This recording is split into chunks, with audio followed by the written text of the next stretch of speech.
Welcome back to making a fursuit from scratch. In this episode, the plan is simple. We're finishing the bodysuit. It's been a long time coming. In this episode, we finally finished the bodysuit. I don't want to give you too much of a tease, but it's really good. You'll see it at the end of this episode. Now, if you haven't already, don't forget to like, comment, subscribe. You know the deal. It helps out a ton with this channel, and it helps out it helps out showing your support with these videos. Now, I'm going to leave you off where we had finished the last episode, where the arms were the only thing left for our bodysuit. In the previous episode, we had just finished the legs, but we had left the chest in quite a bit of a mess. So the first thing that we're going to do to attach our arms is just to clean up everything. Get everything nice, neat, sewn together, and that's going to make this whole process a lot easier when we start thinking about attaching the arms to the chest. Check this out. This is the final piece of our duct tape dummy. That huge duct tape mannequin that we had sitting in this room for such a long time, this is the final piece. And even cooler, check out this mistake I made here. When we cut the arm off the torso, we missed a spot and cut a little extra flap. You can even see how it joins up almost perfectly with the error made on the bodysuit as well. So hopefully they should go together fine. The next thing that we gotta do is cut this guy apart into its individual pattern pieces.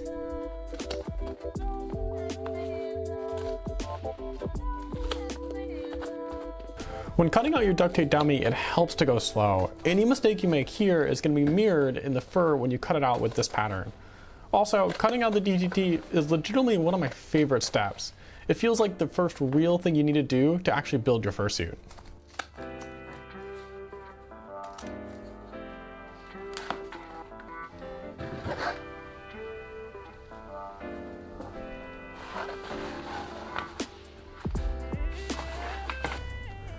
I made a mistake here, and I want you to let me know if you can spot what I did wrong.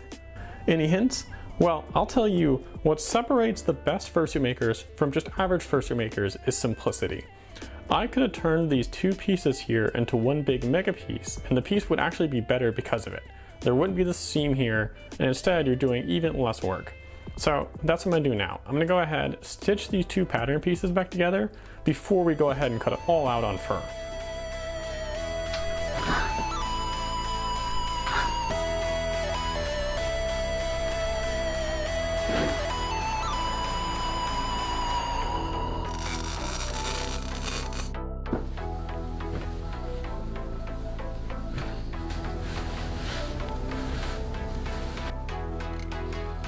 Initializing runway.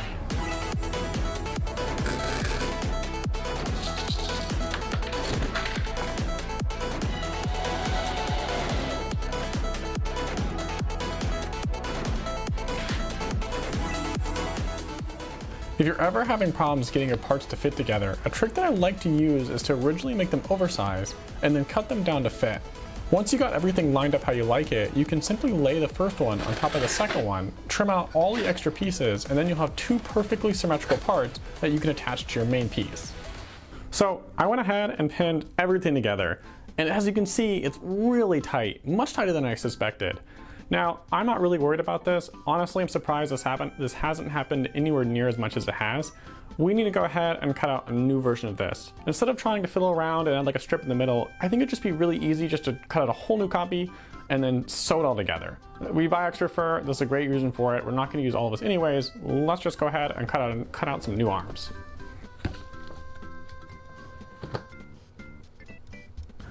Look at that, so much better. It has way more mobility now. It always takes care to test fit your stuff before sewing it all together. It saves you so much time in the long run. Now, let's go ahead and get these sewn together, and then finally we can talk about connecting them to our bodysuit. The hardest part of attaching your arms to your fursuit is really just making sure that everything is symmetrical and lined up correctly.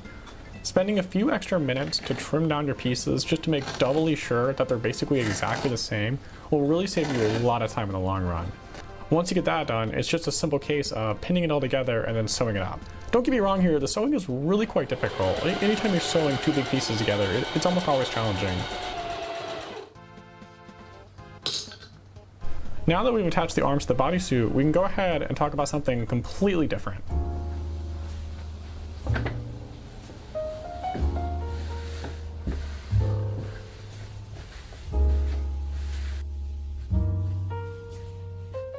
Have you figured it out yet? We are making a collar that goes around the neck of the fursuit. In order to make the collar, what we're going to first do is cut out a large piece of felt.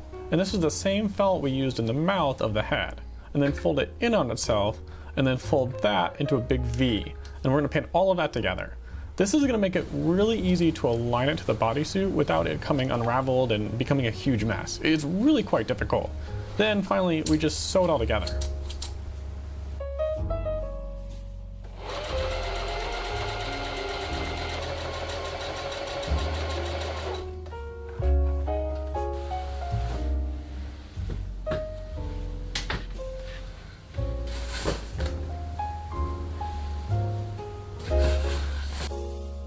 You can tell by my incredibly messy sewing just how annoying and fiddly this piece was to add. It was a pain in the butt.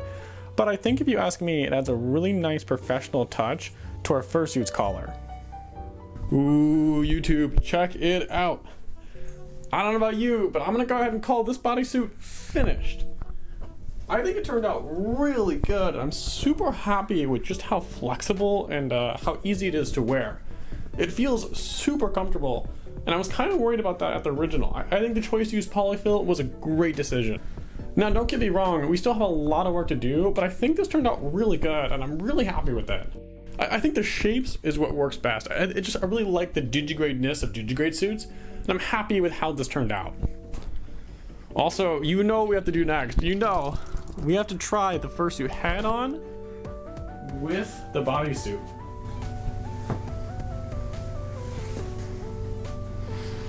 So you tell me, YouTube, is it good? Is it bad? Do you like it? How's it coming? I think so far this is turning out really good. It looks great. It's happy, it has expression. The bodysuit fits the head really well. I think that turned out really good. I'm really happy with how this project has been turning out. So what do you think, YouTube chat? Is it worth the wait? Is it living up to the hype? How do you think those fursuits coming along? We still have a lot of work to do, but this is a pretty major milestone that we've had. Hopefully you're learning something too. I've been trying to teach you all the tricks I know so that your own fursuits look better. Ugh. Now, the next thing that we have to work on, and the one thing we left off in this episode, is gonna be the tail. That's gonna have to be next episode, and I have some pretty cool ideas on how we can shoot and edit that video too. It's probably gonna be something a bit different than our normal style. So with all that being said, we finally finished probably the two most difficult parts for this entire project, the head and bodysuit. The next video we produce will be making the tail. Now I'm thinking about changing up how we do editing and doing it as a TikTok or a YouTube short or an Instagram story. I've had a lot of success with that in the algorithm, so I'm probably gonna try more stuff in that regard. And I think it'd be cool to do it really quick in like a minute with some cool editing. After all that, we have the head, or the hands and the feet, and both of those probably will be pretty difficult, but they should hopefully be simpler than the bodysuit head. This took much longer than I suspected, but it turned out really cool. Also, if you've made it to the very end of this video and you haven't subscribed yet, you have to subscribe. I'm asking. Please do it. It helps out so much with getting these videos out here. And it's been really cool to see you guys come along with me on this journey as we build a fursuit together. It's been a really fun project. Thank you so much. I can't wait to see you guys again soon.